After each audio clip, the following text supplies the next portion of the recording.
Praise the lord. దేవుని పరిశుద్ధ నామానికి మహిమ కలుగునుగాక. ఈరోజు ఏ జర్నీ విత్ జీసస్, యేసుతో ప్రయాణం, మహిమ నుండి మహిమకు అనే శీర్షిక మీద దేవుని వాక్యాన్ని మనం పంచుకుంటున్నాం. యేసు ప్రభు బోధనలను అనుసరించటానికి, ఆయనతో ఆధ్యాత్మిక సంబంధాన్ని కలిగి ఉండటానికి, ఆయన సమగ్ర జీవితాన్ని అధ్యయనం చేయటానికి మనము చేసే చిన్న ప్రయత్నమే మహిమ నుండి మహిమకు అనే శీర్షిక. ప్రియమైన వారులారా, ఒక క్రికెట్ మ్యాచ్ని మనం క్షుణ్ణంగా వీక్షించాలి అంటే ఆ గ్రౌండ్ నలుదిక్కులా ఉన్న కెమెరాలు ఎంతో సహాయపడతాయి. అలాగే యేసుక్రీస్తు వారి యొక్క సమగ్ర జీవితాన్ని మనం అధ్యయనం చేయాలి అంటే 4 కెమెరాలు లాంటివే మత్తయి సువార్త, మార్కు శుభవార్త, యోహాను శుభవార్త, లూకా సువార్త. ఈ 4 సువార్తలను కలిపి మనం అధ్యయనం చేసినప్పుడు యేసు ప్రభు వారి యొక్క జీవితాన్ని మనం అర్థం చేసుకోగలుగుతాం. మహిమ నుండి మహిమకు అనే ఈ అధ్యయనాన్ని మనం మొదటి పాఠంగా మహిమ నుండి బెత్లెహేమునకు అనే మాటను అంశంగా తీసుకుందాం. లూకా సువార్త 2వ అధ్యాయము మొదటి 21 వచనాల్లో ఈ మాటలు రాయబడ్డాయి. అందులో the story is old but it is ever new. లూకా సువార్త 2వ అధ్యాయం మొదటి 21 వచనాల్లో బెత్లెహేము శిశువైన యేసు, శిశువు అనగానే ఒక బలహీనుడిగా, చాలా బలహీనుడిగా ఉంటాడని అనుకుంటాం. కానీ వైద్యుడైన లూకా ఈ శిశువును పరలోకపు శక్తికి కేంద్రంగా చూపించాడు. ఈ సందర్భంలో ఈ లూకా సువార్త 2వ అధ్యాయం మొదటి 21 వచనాల్లో యేసు ప్రభువారి యొక్క జననం మరియ యోసేపులను బెత్లెహేమునకు ఆకర్షించినట్లుగా మొదటి 7 వచనాల్ని మనం చూస్తాం. రెండవదిగా పరలోకమందలి దేవదూతలను బెత్లెహేమునకు యేసుక్రీస్తు వారి జననం ఆకర్షించినట్లుగా మనం చూస్తాం. 8 నుంచి 14 వచనాలు. తర్వాత గొర్రెల కాపరులను పొలములలో నుండి బెత్లెహేముకు ఆకర్షించినట్లుగా మనం చూస్తాం. యేసుక్రీస్తు వారి యొక్క జననం ఎంతో ఆకర్షణీయమైన జననం. ప్రియమైన వార్లారా, యేసు జననం మరియ యోసేపులను యోదయ బెత్లెహేమునకు ఆకర్షించింది. ఆ కాలంలో కైసరు ఔగుస్తు రోమా చక్రవర్తిగా ఉన్నాడు. ప్రజా సంఖ్య వ్రాయించాలని ఆయన ఆజ్ఞ జారీ చేశాడు. ప్రతి వారు కూడా వారి సొంత పట్టణాలకి, వారి సొంత గ్రామాలకి వాళ్ళు ప్రయాణం అవ్వాలి. మరియ యోసేపులు నజరేతులో కాపురం ఉంటున్నారు. నజరేతు గలిలయ జిల్లాలో ఉంది. యోదయ జిల్లాలోని బెత్లెహేము వాళ్ళ సొంత ఊరు. నజరేతు నుంచి బెత్లెహేముకు 80 మైళ్ళు దూరం. ప్రియమైన వార్లారా, 80 మైళ్ళు దూరం ప్రయాణం చేయటం మరియకు చాలా కష్టం. ఎందుకు అనంటే అప్పటికే ఆమె నిండు చూలాలుగా ఉంది. ఈ నిండు చూలాలుగా ఉన్న మరియకు 80 మైళ్ళు దూరం ప్రయాణం చేయటం చాలా కష్టం. అయినా కానీ ఆమె తన సమ్మతిని దేవునికి తెలియజేసింది. లూకా 1:38లో రాయబడింది, ఇదిగో ప్రభుదాసురాలను, నీ మాట చొప్పున నాకు జరుగునుగాక అని అంది.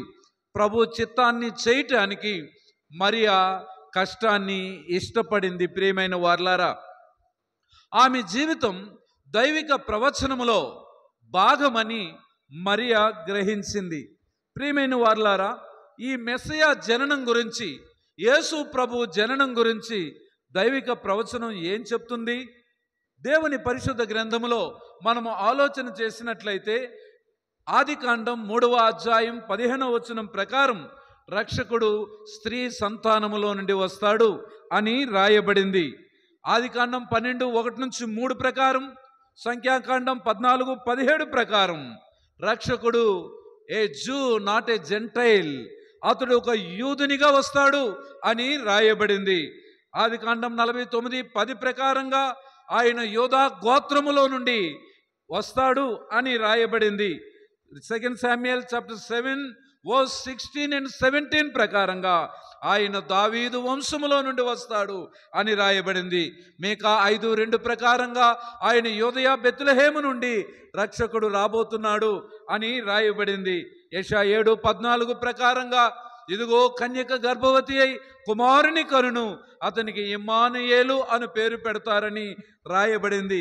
ప్రియమైన వార్లారా, దేవుని చిత్తాన్ని చేయటానికి తన జీవితం దైవిక ప్రవచనములో ఆమె జీవితం భాగమని గ్రహించి తన పాత్రను ఆమె పోషించటానికి తన ఎదుటనున్న అవమానాన్ని ఆమె నిర్లక్ష్య పెట్టింది. ఏటి పియర్సన్ అనే దైవజనుడు అంటాడు, హిస్టరీ ఈజ్ స్టోరీ అని అంటాడు. చరిత్ర ఆయన కథ. అయితే ఆయన కథలో నా పాత్ర ఏంటి? నా పాత్ర వచ్చినప్పుడు నేను ఈ ప్రపంచ వేదిక ముందు నా పాత్రను నేను చక్కగా నిర్వహించాలి. యేసుక్రీస్తు వారి కథలో మరియ పాత్ర ఏంటి అనంటే, ఆమె ద్వారా కన్యక గర్భము ద్వారా రక్షకుడు రావాలని ఈ ప్రవచనాల లిస్టు మనం నేర్చుకున్నాం. అలాగే ఈ లోకరక్షకుణ్ణి ఈ లోకానికి ఇంట్రడ్యూస్ చేయటానికి దేవుని కొరకై మరియా సాహసించిందే అని చెప్పవచ్చు. ఎందుకు అనంటే, కన్యక గర్భము అనేది ఒక సాంఘిక గాయం. కన్యక గర్భము అనేది నజరేతు లాంటి ఊరిలో అది ఎంతో అమానుషమైన చర్య, ఎంతో హ్యూమిలియేషన్కి లోన్ చేస్తుంది. కానీ తన జీవితంలో దేవుని లేఖనాల నెరవేర్పులో నా పాత్ర ఉన్నది. ఆయన కథలో నా పాత్రను నేను పోషించటానికి స్టాండ్ తీసుకున్నాను. మరి నీ సంగతి ఏంటి అని మరియా మనకు చెప్తుంది. చరిత్రలో దేవుని కథలో అనేక మంది వారి పాత్రలను పోషించవలసి వచ్చినప్పుడు వాళ్ళు స్టాండ్ తీసుకున్నారు. దానియేలు గ్రంథంలో దానియేలు ఒక పర్టికులర్ టైంలో దేవుని కొరకై స్టాండ్ తీసుకున్నాడు. శద్రక మేషక్ అబేద్నెగోలు దేవుని కొరకై ఒక పర్టికులర్ టైంలో వారి పాత్రను పోషించాల్సి వచ్చినప్పుడు వారు పోషించారు. ఎస్తేరు ఒక పర్టికులర్ టైంలో ఈ కథలో వారి పాత్రను ఆమె పోషించింది. దావీదు నేను పోట్లాడతాను ఆ కథలో తన పాత్రను పోషించాడు. ఈ మధ్యన జెమీమా తన జీవితంలో ఒక పర్టికులర్ సమయం కొరకై దేవుడు ఆమె పాత్రను నిర్ణయించాడు. ఆ పాత్రను ఆమె పోషించింది. మరి నీ జీవితంలో చరిత్ర ఆయన కథ అయితే ఆ కథలో నీకంటూ ఒక పాత్ర ఉంది. God has a particular plan for every believer. Every Christian life is a purpose driven life. నీ జీవితంలో నీ పాత్రను పోషించాల్సిన సమయంలో నువ్వు దేవుని కొరకై స్టాండ్ తీసుకుంటున్నావా? మరియా దేవుని కొరకై స్టాండ్ తీసుకుంది. మరియా యోసేపులు అది ఎంత కష్టమైనప్పటికీ కూడా ఇదిగో ప్రభు దాసురాలను, నీ చిత్తము చొప్పున నీ మాట చొప్పున నా జీవితంలో జరుగునుగాక అని తన జీవితాన్ని సబ్మిట్ చేసుకుంది. ఫ్రెండ్స్, యేసుక్రీస్తు జననం 80 మైళ్ళు దూరంలో ఉన్న మరియా యోసేపులను బెత్లెహేమునకు ఆకర్షించింది. యేసుక్రీస్తు వారి యొక్క జననం దేవదూతలను భూమి మీదకి బెత్లెహేముకు ఆకర్షించాయి. దేవుని దూత సృష్టికర్త సృష్టిలోనికి రావటం, ఓ స్పీచ్లెస్ బేబీగా అవతరించటం దేవదూతలకు కూడా ఆశ్చర్యమే కదా. దేవదూతలు వచ్చారు. ప్రియమైన వారలారా, దేవదూతలు రక్షకును గూర్చిన వర్తమానం మొట్టమొదటిగా గొర్రెల కాపరులకి తెలియజేశారు. చూడండి, దేవుడేమో రిచ్ అండ్ మైటీ పీపుల్ని కోరుకోలేదు. దేవుడు పూర్ అండ్ లోలీ పీపుల్ను కోరుకున్నాడు. దేవుడు ఎన్నికైన వారిని వ్యర్థం చేయటానికి ఎన్నిక లేని వారిని ఏర్పాటు చేసుకున్నాడు. జ్ఞానులను వ్యర్థము చేయటానికి జ్ఞానము లేని వెర్రి వారిని ఏర్పాటు చేసుకున్నాడు. బలవంతులైన వారిని సిగ్గుపరచటానికి లోకమందు బలహీనులను ఏర్పాటు చేసుకున్నాడు. ఈ రక్షకుని పుట్టుకను గూర్చిన మొట్టమొదటి అనౌన్స్మెంట్ ఇవ్వటానికి దేవుడు గొర్రెల కాపరులను ఏర్పాటు చేసుకున్నాడు. దేవదూతల ద్వారా గొర్రెల కాపరులకు అనౌన్స్మెంట్ వచ్చింది. ప్రియమైన వారలారా, ఎప్పుడైతే దేవదూత ప్రత్యక్షమయ్యాడో దేవుని మహిమ లూకా 2:9 ప్రకారంగా వారి చుట్టూ ప్రకాశించినట్లుగా మనం చూస్తాం. ప్రభువు మహిమ నిర్గమాకాండం 40:34-35 ప్రకారంగా ప్రత్యక్షపు గుడారములోనికి దేవుని మహిమ దిగి వచ్చినట్లుగా మనం చూస్తాం. 2వ దినవృత్తాంతముల గ్రంథం 7వ అధ్యాయం 1-3 ప్రకారంగా దేవాలయంలోనికి దేవుని మహిమతో ఆయన షకీనా మహిమతో దిగి వచ్చినట్లుగా చూస్తాం. పాపాన్ని బట్టి సమూయేలు 4వ అధ్యాయంలో దేవుని మహిమ దేవుని ప్రజల మధ్యలో నుండి వెడలిపోయినట్లుగా చూస్తాం. ఇశ్రాయేలు దేవుని మహిమ మందిరపు గడప దగ్గరికి వచ్చి ఆ మందిరంలోకి వెళ్ళాలని కనిపెట్టినట్లుగా ఎహెజ్కేలు 9:3 మనం చూస్తాం. 10వ అధ్యాయం 4వ వచనములో దేవుని మహిమ దేవుని మందిరపు గడప దగ్గరికి వచ్చి కనిపెట్టినట్లుగా చూస్తాం. ఎహెజ్కేలు గ్రంథం 10వ అధ్యాయం 18వ వచనం ప్రకారంగా దేవునికి మహిమ తెచ్చే పరిస్థితులు మందిరములో లేని కారణాన్ని బట్టి ఆ పరిశుద్ధ పట్టణములో నుండి దేవుని మహిమ పైకెళ్ళిపోయినట్లుగా చూస్తాం. దశాబ్దాల తరువాత ఆ మహిమను దేవుడు నా పరిశుద్ధ స్థలమును నేను విడిచిపోవునట్లుగా మీరు చేశారు అని దేవుడు తన మహిమ ప్రత్యక్షతను తన ప్రజలకు ఇవ్వడం మానేశాడు. దేవుని మహిమ దేవాలయాన్ని విడిచిపెట్టి దేవుని ప్రజల పట్టణాన్ని విడిచిపెట్టి వెళ్ళిపోయిన తరువాత దేవుని కుమారుడైన యేసుక్రీస్తు వారు సృష్టిగా బెత్లెహేముపురములో అవతరించినప్పుడు దేవుని మహిమ దశాబ్దాల తరువాత మరలా భూమి మీదకి రావడాన్ని మనం ఇక్కడ గమనించగలుగుతూ ఉన్నాం. ప్రియమైన వారులారా, లోకా సువార్త 2:9 వచనం ప్రకారంగా ఆ మహిమను ఎప్పుడైతే ఈ గొర్రెల కాపరులు చూసినారో వాళ్ళెంతో ధైర్యవంతులు సహజంగా, కానీ వారు మిక్కిలి భయపడిరి అని రాయబడింది. అయితే దేవదూత మొట్టమొదటిగా ఈ శుభవర్తమానం వారికి తీసుకొచ్చింది. రెండవదిగా వారు భయపడుతున్నప్పుడు దేవుని దూత అన్నది భయపడకండి అని చెప్పింది. ప్రియమైన వారులారా, one of the key theme of a Christmas season, Christmas story ఏంటి అనంటే భయపడకండి అని రాయబడింది. ప్రియమైన వారులారా, దూత భయపడుతున్న గొర్రెల కాపరులకు చెప్తున్నాడు, భయపడకండి అని చెబుతున్నాడు. లోకా సువార్త మొదటి అధ్యాయం 13వ వచనంలో జకర్యా భయపడుతున్నాడు దేవుని దూత ప్రత్యక్షమైనప్పుడు. జకర్యా భయపడకము అని రాయబడింది. లోకా సువార్త 1వ అధ్యాయం 30వ వచనంలో మరియా భయపడుతుంది ఆ శుభవర్తమానం వినగానే. మరియా భయపడకము అని రాయబడింది. అలాగే యోసేపు ఒక కన్యకగా ఉండే తన భార్య ప్రెగ్నెంట్ అయినప్పుడు తన భార్యను రహస్యంగా విడిచిపెట్టేయాలనుకున్నాడు.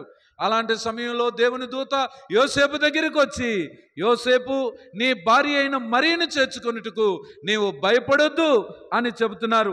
లోకా సువార్త 1వ అధ్యాయం 74వ వచనం ప్రకారం జీవిత కాలమంతా మానవుడు మరణ భయము చేత ఎడవబడుతున్నప్పుడు మానవ జాతికి దేవుడిచ్చే సందేశం ఏంటి అనంటే భయపడకండి, భయపడకండి, భయపడకండి.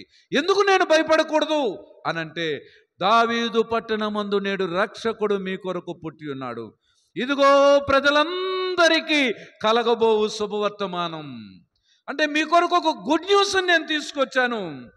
ప్రియమైన వారులారా, not only for juice, the good news for everybody.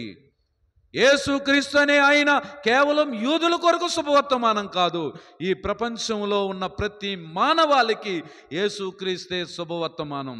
నీ భయము నుంచి నిన్ను విడిపించటానికే యేసు ప్రభు మెస్సయ్యగా ఈ లోకానికి వచ్చినట్లుగా చూస్తాం. ఏంటి ఆ గుడ్ న్యూస్? దేవుడు మానవ జాతిని రక్షించడానికి, మానవ జాతిని విమోచించడానికి ఆయన ఒక సోల్జర్ని పంపించలేదు, ఆయన ఒక జడ్జిని పంపించలేదు, ఆయన ఒక సోషల్ రిఫార్మర్ని పంపించలేదు.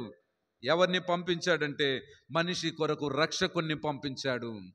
ఆయనే యేసుక్రీస్తు ప్రభు అని దేవదూత చెప్పాడు.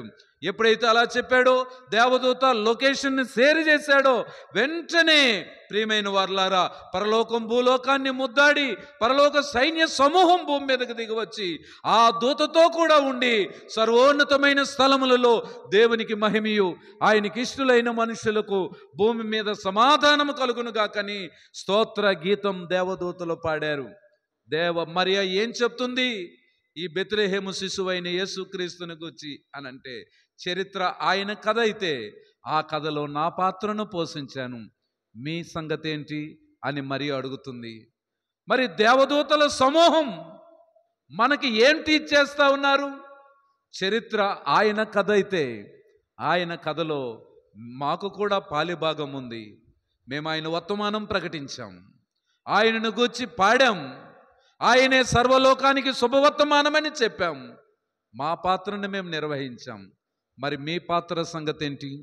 మూడవదిగా, ఎప్పుడైతే ఈ శుభవర్తమానం గొర్రెల కాపరులకి చేరిందో, పొలములో ఉన్న గొర్రెల కాపరులు ఎంత మాత్రం అక్కడ ఉండకుండా 15వ వచనం ప్రకారంగా, లూకాసు వార్త 2వ అధ్యాయం 15వ వచనం ప్రకారంగా, ఆ దూతలు తమ యొద్ద నుండి పరలోకమునకు వెళ్ళిన తరువాత ఆ గొర్రెల కాపరులు జరిగిన ఈ కార్యము ప్రభువు మనకు తెలియజేయించి ఉన్నాడు.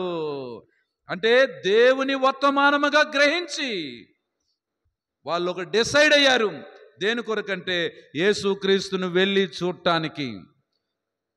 మొట్టమొదటిగా దేవుని శుభవర్తమానం వాళ్ళు విన్నారు, శుభవర్తమానానికి విధేయత చూపించారు.